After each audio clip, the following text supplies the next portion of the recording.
Deputada Jandira Fegali para discutir. Obrigada, presidente. Presidente, eu não sou membro dessa comissão, mas esse tema é um tema da casa. E eu gostaria aqui de recuperar alguns argumentos que eu trouxe na última reunião, mas me parece que argumentos aqui valem pouco, valem muito pouco. Aqui a preocupação é com like, a preocupação é responder à sua religião ou responder a uma base específica. Mas é importante dizer que isso aqui é a comissão mais importante do Parlamento brasileiro. É a que cuida da Constituição, é a que cuida dos parâmetros jurídicos do país, é que define as políticas de Estado. E nesse momento, sinceramente, com o país revelando o que nós estamos assistindo, essa comissão deveria estar debruçada em como criar instrumentos de defender a democracia, de como criar instrumentos para rever o papel das Forças Armadas e a formação dos policiais, dos militares brasileiros. Nós devíamos aqui estar debatendo qual é a relação nesse momento com essa realidade brasileira, onde a democracia foi aviltada, quase totalmente golpeada, sem respeito ao voto popular.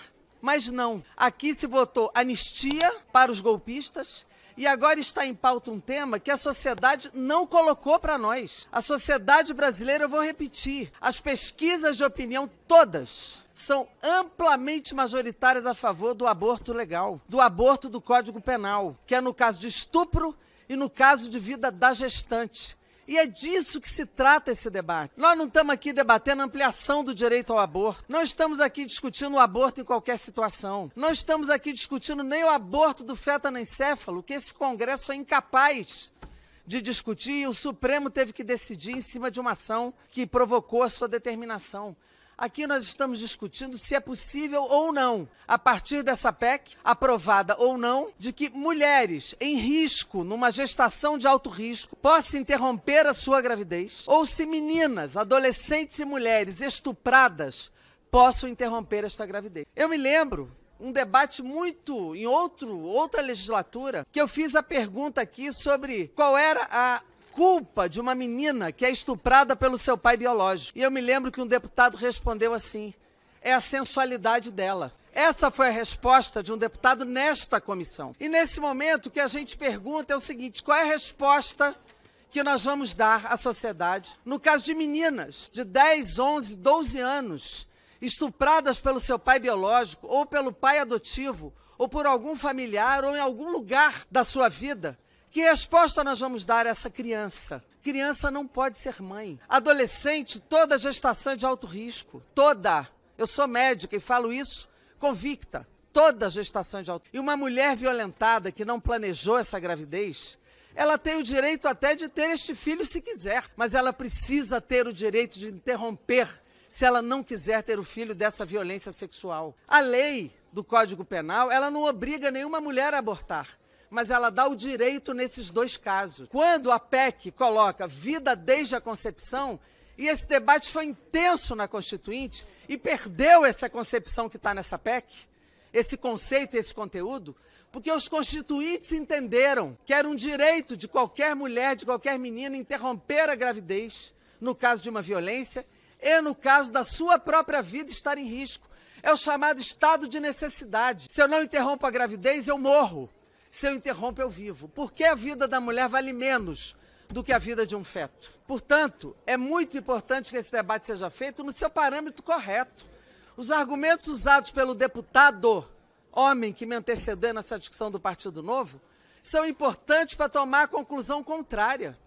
O Código Penal cai, o artigo 128 cai, se essa PEC for aprovada. É óbvio, isso é claro, é cristalino, pela força da Constituição, acima de qualquer lei infraconstitucional, seja código ou seja qualquer outro tipo de lei, mesmo lei complementar. Portanto, o debate aqui é esse. Em 96, nós fizemos um debate aqui sobre atenção integral à saúde da mulher. Nós, de esquerda, colocamos no texto a importância de também permitir e fortalecer todos os tratamentos para viabilizar a gravidez. Quando a gente fala em atenção integral à saúde da mulher, é para planejar a família, para ter e para não ter. A fertilização in vitro, a inseminação artificial, foi colocada por nós naquele texto, em 96. Que as mulheres que querem ter filhos, muitas vezes não alcançam um tratamento privado que é caro para ter um filho. Então o SUS precisa garantir que esse tratamento seja feito no SUS. Eu também sou mãe de 2 filhos, uma mulher e um homem. E eu não tenho aqui nenhuma vinculação com postura de assassinato. Aliás, assassinato está muito mais vinculado hoje à Operação Punhal Verde e Amarelo, que muitos aqui defendem, os seus comandantes da operação, de matar Lula, Alckmin e Alexandre de Moraes, do que um debate como esse que nós estamos fazendo aqui, do direito à vida também das mulheres. Esse debate é o debate central. Eu até me impressionei muito, a relatora dessa PEC, a deputada Cristonieto, que depois, na sua fala final, precisaria responder, inclusive, se está na linha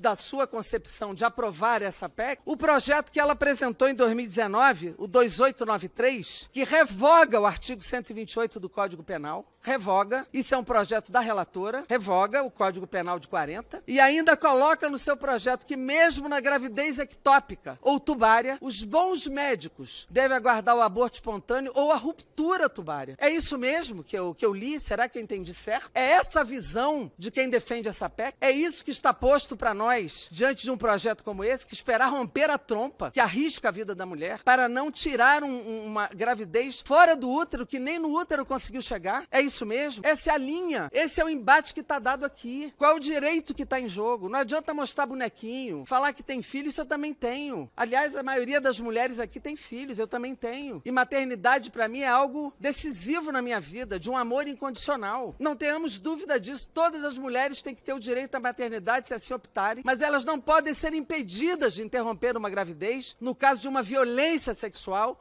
ou no caso do risco à sua própria vida. E é isso que está posto aqui. Não está em debate ampliar direitos ao aborto. Até porque, se um projeto desse entra, Vossas Excelências podem votar contra e derrotar o projeto que está em debate aqui. É o direito à vida. E o direito à vida também de uma gestante autônoma. É o direito a uma vida digna de uma criança que não pode ser mãe, principalmente vítima de estupro. O estuprador fica muito bem com essa PEC. Fica ótimo com essa PEC. Fica ótimo. Porque pode estuprar à vontade, essa gravidez aí vai seguir. Porque, na verdade, esse debate aqui está colocado neste tom. Aqui é a defesa de que uma mulher estuprada mantenha a sua gravidez. Aí vai virar uma obrigação e não um direito. Se ela for estuprada e quiser manter a gravidez, ela vai manter. Isso é um direito dela. Agora, nenhuma religião, nenhuma concepção religiosa pode definir o papel da Constituição. Esse Estado é laico. As religiões não podem definir a nossa Constituição e nem as leis. Então eu quero aqui reiterar o apelo para que essa comissão ou não vote essa PEC ou a derrote. Isso não é um tema que está posto na conjuntura de hoje. Nenhuma mulher quer essa PEC, exceto as que têm uma visão absolutamente conservadora desse processo e não respeite o direito à vida da mulher, das crianças e dos adolescentes. E as meninas,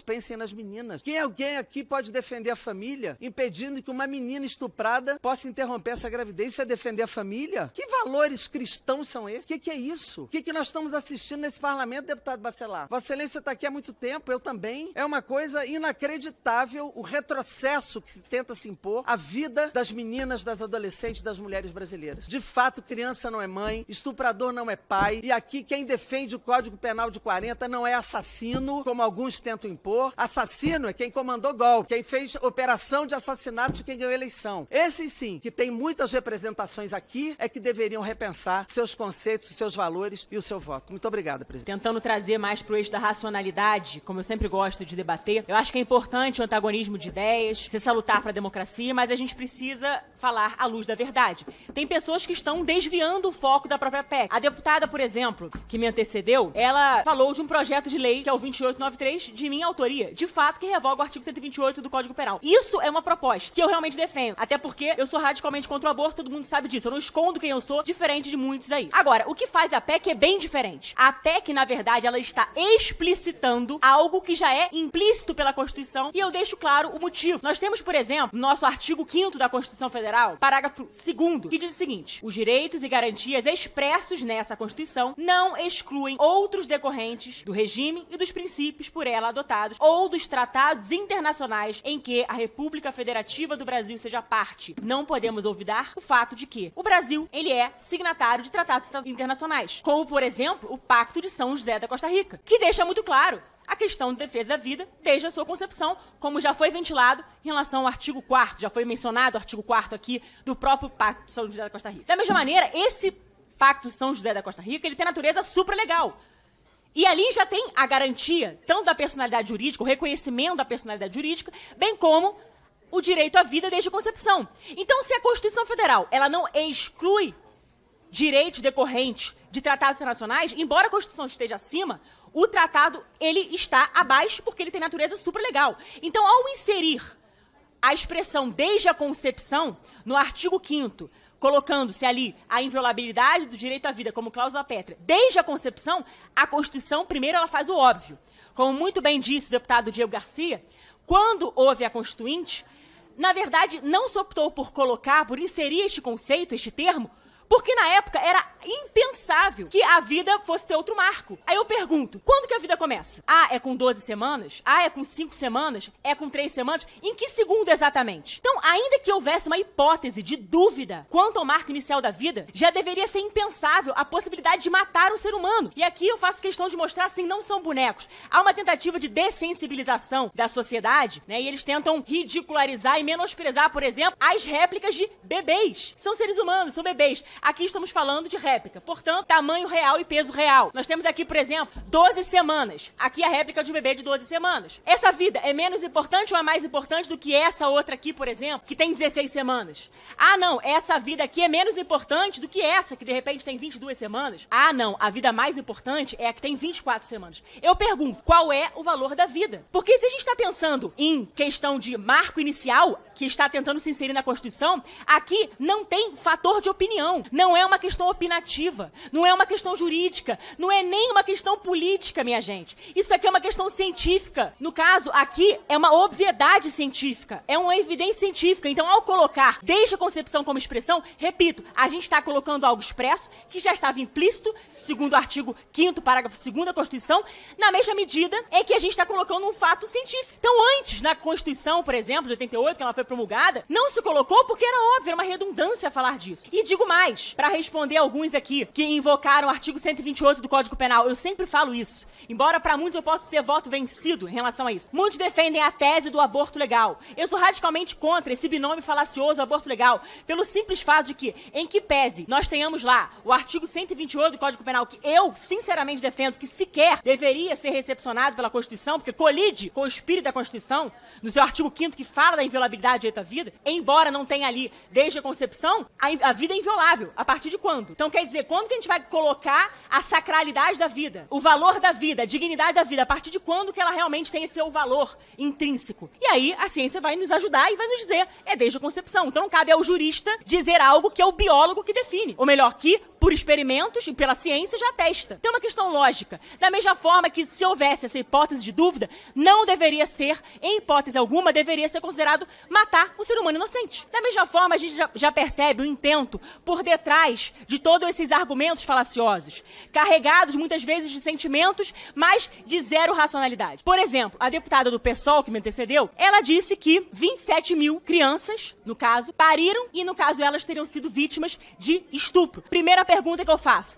Essa deputada disse que 27 mil crianças pariram, portanto, deram à luz. Primeira pergunta. Deveriam, então, essas crianças terem sido mortas antes de serem retiradas do ventre da mulher? Como que aquela criança no ventre da mulher, ela vai ser retirada dali, se não por meio de um parto que vai acontecer, ainda mais em gestações tardias? No caso, por exemplo, quando a gente pensa no bebezinho de 22, 23, 24 semanas, no caso, vai passar por um parto. Pra que matar pra tirar? Que intento é esse? Que cultura da morte é essa? Que simplesmente consente e concede a matança de crianças inocentes? São seres humanos, ou só se tornam humanos a partir da invencionice da cabeça de alguns? Não é uma questão ideológica, tampouco uma questão religiosa, minha gente. Aqui estamos falando de fatos, de questões claras. Então, se 27 mil crianças pariram, por que então essas crianças não poderiam ter sido encaminhadas para adoção? Para que matar para tirar? Então, aqui a gente já percebe claramente, sumariamente, que a intenção é realmente que essas crianças sejam mortas. Uma deputada também que me antecedeu disse que as digitais dos deputados estariam aqui na aprovação dessa PEC para acabar com a vida de tantas mulheres. Eu pergunto, de que vida que é mais importante, a vida intra ou extraútero? Porque vidas de crianças e de mulheres estão sendo ceifadas também a partir do momento que existe aborto. Porque o aborto é, de fato, um homicídio. A diferença é o momento da execução. Então, a questão, por exemplo, do aborto legal, que na verdade não existe, o que nós temos é uma isenção de pena. O artigo 128 do Código Penal, quando ele fala não se pune a mens legis, ou seja, o legislador, ao pensar, né, ao criar essa lei, no caso, o que se pensou? Não se punir, matéria de política criminal, não se punir em determinados casos. Como, por exemplo, o risco de vida da mulher, que não não precisaria estar no 128 do Código Penal, não precisaria estar ali pelo simples fato de que está constando no artigo 23 pelo estado de necessidade, não entro no mérito, eu estou falando de fatos, então não precisaria estar no 128. Da mesma forma, o caso, por exemplo, de estupro. O estupro não se combate com o aborto. O aborto, na verdade, é uma forma até de revitimizar a mulher, porque as pessoas romantizam o aborto, achando que o aborto é como se fosse a coisa mais fácil do mundo. Primeiro, que está se matando uma criança inocente. Segundo, qual é o procedimento, qual é a modalidade do aborto? Tem aborto por sucção, aborto por esquartejamento, todas as modalidades de aborto, a sistolia fetal, em casos mais tardios, todos os casos, precisa matar e precisa, antes disso, torturar. A sistolia fetal, que muitos vociferaram dizendo que tinha que acontecer, que o Conselho Federal de Medicina não podia, em hipótese alguma, proibir algo que é proibido na eutanásia animal, mas para bebê inocente pode. Então, quer dizer, a gente está num estado de coisas terrível. Realmente, isso que é o retrocesso civilizatório. A gente tem que discutir algo que deveria ser indiscutível. A gente está no momento que a gente observa pessoas defendendo o indefensável. Agora, qual é o maior medo da aprovação dessa PEC? Não é retroceder, porque o maior direito é a vida, para começar. E dele decorrem os demais direitos. Da mesma forma, quem dera se realmente revogasse determinadas questões. Mas nesse caso não tem autoaplicabilidade. A Constituição ela é uma parametrizadora, por assim dizer, a lei maior do país. Aí, no caso, tudo vai ser interpretado à luz da Constituição. Agora, não vai ter autoaplicabilidade.